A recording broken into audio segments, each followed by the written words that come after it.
believe this next album is going to be an absolute madness. I believe Drake's next album is going to be a mazzoline, and he has to address everybody. The comeback nobody dared predict. For 19 long days, hip-hop's temperature barely budged. Then, without warning, Drake thawed the silence with 3 ice-cold words. What did I miss? A midnight stream titled ICEMAN Episode 1 blinked to life. The beat dropped, and 500,000 fans realized they were witnessing a resurrection, one wrapped in frost, steel, and surgical intent. Was this a victory lap, a veiled apology, or the opening salvo of an entirely new war? Keep listening. The answer hides between the baseline and the barely veiled threats. Aftermath of a public defeat. 6 weeks ago, Drake was everywhere, then nowhere. The viral knockout punch at Kendrick's Pop-Out reshuffled hip-hop's power map overnight. Don't know at this present moment, but judging from the picture, he's definitely addressing something that needs to be addressed. The last album we had was Some Sexy Songs for You, which was a completely tone-deaf album after the absolute carnage this brother had been put through at the hands of, well, it started with Metro Boomin. Making Toronto's most reliable hitmaker look, for the first time, unsure of his own footing. Twitter Spaces turned into post-fight press conferences dissecting every missed jab, every silent bar Drake never returned. Rolling memes crowned Kendrick with icy laurels, while Drake's timeline sat eerily still, the OVO owl blinking into a spotlight suddenly too bright. The fallout moved fast. Radio programmers quietly rotated Kendrick's catalog while trimming Drake's older singles. Spotify's Rap Caviar shuffled him deeper down the playlist. Symbolic maybe, but felt like a handwritten demotion slip. PR teams of peripheral collaborators posted birthday shoutouts without tagging him, hoping to dodge the crossfire. Even longtime sounding boards, Noel Cadastri behind the boards, Chubbs at Security's Edge, were seen less in public, fueling gossip that the inner circle itself was on ice. Yet the coldest cut came from friends who said nothing at all. Rick Ross got involved, Future was involved, all sorts of other artists were involved. Kanye West even got involved, sending for Drake's neck. Pause. Then it led to a great beef, possibly one of the greatest rap battle beefs in rap history, definitely the biggest. Lil Yachty, freshly hailed as Drake's creative twin, vanished into Fashion Week selfies. DJ Academics, once the loudest OVO megaphone, pivoted to streaming video game rants. For diehard supporters, that hush felt louder than Kendrick's bars. Betrayal rarely announces itself. It just fades the volume until you notice you're dancing alone. So Drake receded. Off socials, off carpets, off clubs, trading champagne spritzes for polar silence. Industry insiders whispered about closed-door studio lock-ins. No phones, no vibes, just drum loops and replayed voice notes of doubters. When the label quietly renewed his stadium tour insurance without dates, speculation peaked. Maybe the king was resetting the crown. Maybe he was chiseling something sharper than a comeback single. Or maybe, just maybe, he was plotting to freeze the room until every fair-weather ally felt the chill. But isolation, for an artist who thrives on feedback loops, can either forge diamond-hard focus or crack the whole foundation. Which path did he choose? Between Kendrick Lamar and Drake, which Kendrick Lamar, I'll admit he won, but Drake all the while was putting out good music. I will say this, his songs slapped, because Drake knows how to make a banger. But Drake putting out some sexy songs for you was fucking tone deaf, in my opinion. It's like, yo bro, are you not, you know what I'm saying? Did you just see what we saw? Oh, Wolf reminded me The Weeknd as well was involved as well. The title that smirks back, "What did I miss?" lands like a sly grin across the entire culture. 3 words that read innocent, but drip with razor-edged sarcasm. Coming from the artist who just spent weeks portrayed as yesterday's headline, the question morphs into a taunt. Did the parade really roll on without me? Or were you just waiting for the Grand Marshal to return? Within the first 8 bars, Drake sketches a crime scene of betrayal. He raps, "Kept receipts in the cloud," while y'all were cloud chasing. Fun seeing loyalty on layaway. No names, yet fans instantly connect dots. YG dancing at Kendrick's pop-out. Mustard spinning Not Like Us. Ty Dolla $ign nodding along on Instagram Live. The title's mock innocence turns every unspoken grievance into an audible accusation. Critics call the approach velvet-gloved violence. Instead of launching a ballistic diss, Drake opts for surgical cuts delivered in an inside voice, daring listeners to replay for subtext. The irony? The calmer he sounds, the harsher the verdict feels. Each line arrives with courtroom precision. And looking at this whole situation and all the reactions I did, and that back and forth was elite. And I rate Drake for engaging and get involved in the beef as well. All the legal stuff, the suing of this, that, and the other, I don't know. Apparently he won the case or they settled. It's a dub for Drake, I guess. But in a rap beef, I guess he was trying to say they were artificially inflating Kendrick something. Pause, you know what I'm saying? I don't know what they were doing. No wasted syllables, no dramatic drum rolls. Just one frozen stare after another. He even flips the hook into an auditing tool. What did I miss? Numbers and names on the list.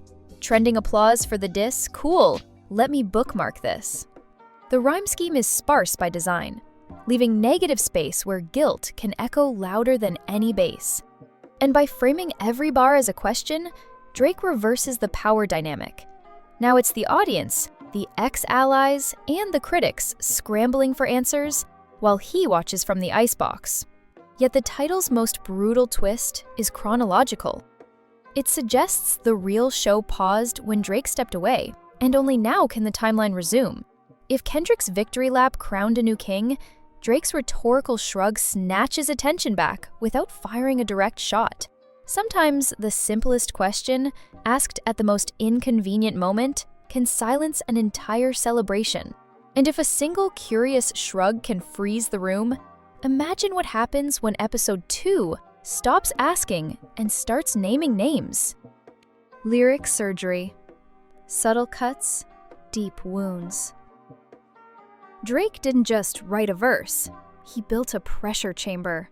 Every instrument, sub-bass, hi-hat, even the faint vinyl crackle sits lower in the mix than his voice, so the listener can't hide in the beat. But he did win his case. He's back with a tune called What Did I Miss?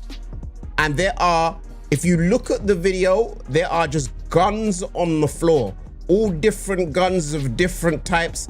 It's like bro has gone into the Call of Duty armory, pulled out every gun and just laid it at the back of some yard in what looks like, I'm gonna say, Texas bordering Mexico. Engineers leaked that he insisted on -5 discabellus sidechain ducking anytime his consonants hit, forcing each plosive to feel like a finger tap on your sternum. The result? You could listen on laptop speakers and still jump when he hisses. Your cheers were credit card loud. Interest hit when the silence came due. Halfway through, he shifts cadence into a triple-time whisper, a trick he used once on 30 for 30 freestyle. But this time, the whisper is layered with a faint female harmony an octave up. Speculation is rampant. Some think it's a pitched-down sample of Sade. Others swear it's a freshly recorded mystery vocalist. Genius annotators slowed the track 800% and claim they hear the phrase "friends in draft mode" underneath, suggesting Drake cut multiple versions, each with hidden Easter eggs swapped in like collectible playing cards. Lyrically, he leans into forensic metaphors. You endorsed the burial. I kept the receipt for the shovel. Your DM applause sounded like coins in an empty jar. Loud, but no weight. Told 'em I'd toast their wins. Turns out they brought the matches. Notice the economy. No setup bars, no punchline countdowns. He drops imagery like pins on a crime scene map, then moves on before your brain finishes the snapshot. That speed forces replay, which in 2025's algorithmic reality is the new platinum. This is what we needed. We didn't need the singing album. There's some sexy songs for you, I'm afraid. We didn't need that. We definitely didn't. Hey.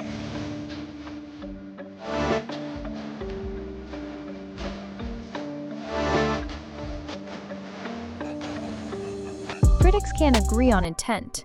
Complex calls it a masterclass in negative space aggression. Veteran journalist Touré tweeted, Drake's weaponizing disappointment, the way Pac weaponized rage. On the flip side, Hot New Hip Hop argues that the absence of direct names feels lawyer-approved safe, muting what could have been a death blow. But even skeptics admit the craft is undeniable. By avoiding explicit targets, Drake invites every perceived traitor to wear the shoe and squirm publicly if it fits. Producer gossip adds another layer. The primary loop reportedly stems from a scrapped 2019 collab with Kanye West, an eerie, one-bar piano phrase Kanye discarded during Jesus is King. Drake repurposed that loop, reversed it, dropped it an octave, and added frozen reverb tails, so each chord decays like breath on ice. Fans call it subliminal shade, using Yee's leftovers as sonic armor in a new war zone. Toward the tail end, a single bar detonates debate. OVO ain't Noah's Ark, two-faced animals get one seat. Instantly, timelines tagged producers Noah, 40, Shabib, and Noel Cadastre, wondering if the line signals internal tension. But 40 liked the track on Instagram within minutes, turning the spotlight back on external collaborators instead. That real-time ICEMAN mythology, the visual blueprint. Why frame the drop as episode 1? Because television rules 2025 attention spans, and Drake understands episodic hooks better than most showrunners. The livestream backdrop looked like a freezer-lit armory. Steel tables, slabs of glacial fog, a lone spotlight reflecting off chrome. No dancers, no luxury cars, just tension you could bite into.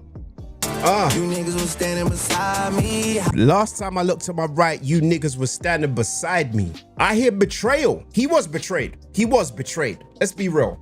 Some people like when your allies, people that are supposed to be your allies. Yeah, I get it. Analysts predict ICEMAN is a multi-part narrative, each song a case file, each video a crime scene photograph. Thematically, it flips Drake's sun-drenched One Dance era on its head. Heat gave him chart domination, but cold might give him critical redemption. If the trailer feels this frigid, imagine what episode 2 does when the thermostat breaks. Critics divided. Redemption versus revisionism. Music writers sprinted to opposite poles within an hour. Rolling Stone praised the restrained menace and called it Drake's classiest counterpunch. The Guardian argued the rapper dodges direct responsibility, preferring to scold fair-weather friends. Podcast host Remy Harris joked he's serving iced tea, not spilling it. Numbers, meanwhile, took Drake's side. 12 million streams in 12 hours across platforms, trending #1 on X and YouTube Music. Yet the louder the accolades grew, the more pushback surfaced that the track rewrites recent history, painting critics as traitors rather than truth-tellers, and revisionist history, if repeated enough, starts to sound like prophecy. Fanbase fissures. OVO versus too soon? Inside the OVO echo chamber, loyalty still roars. Countless TikToks flaunt lyrics over icy filters, and NBA players blasted the song during shoot-around. Contrasting that, a new wing of hip-hop purists argues Drake is playing the martyr, turning silence into scapegoats. Lil Yachty's name rockets into trending lists without him tweeting a syllable. Each comment he doesn't post is treated as confession. I love hang around pussies who try me. Let's go. So he's saying also when people he loves hang around with pussies who tried them. Bro, they're not your people. They are not your people. DJ Academics finally breaks his quiet with a twitchy 5-minute rant, but says nothing definite, only fueling speculation. Discord servers light up, scoring bars like boxing judges. 10-9 Drake for technique, 10-8 Kendrick for prior knockdown. But a fight scored round by round isn't truly over until someone refuses the next bell. the Kendrick shadow, ever present, unuttered. No direct shots, yet Kendrick's silhouette looms over every syllable. Every clever punchline prompts fans to ask, would this have landed if K-Dot hadn't swung first? Some commentators call the track a faint sign of surrender, moving the goalposts from open warfare to private introspection. Others say Drake is simply regathering artillery, letting the opponent celebrate before an ambush. History remembers rap's great feuds in chapters. Perhaps What Did I Miss is just the cliffhanger between Acts 1 and 2. And cliffhangers only matter if the sequel explodes bigger than the original. What happens next? Ice Age or Inferno?